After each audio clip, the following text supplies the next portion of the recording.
Så, varsågoda. Va? Kör du då? Vi får svinkar. Kör jag. Okej, 1, 2, Putta! 3, kom igen nu! Kör jag. Ja, hon har sagt typ 2. Kom igen nu, bara närma henne. Va?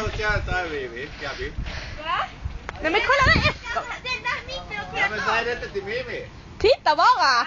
Titta, säg inte till Mimi. Ja. Jag är inte pappa, där är icke. Jag har bara... Vad är det där icke sånt som man kollar på? Men kasta i henne nu. Jag kan hoppa själv. Nej, låt henne kasta i dig. Nej, men det är inte lika kul.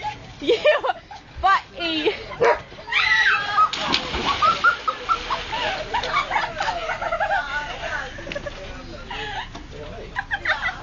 Alltså jag tycker det är så kallt ut. Det är kallt, Mimi. Det är kallt. Jag undrar varför.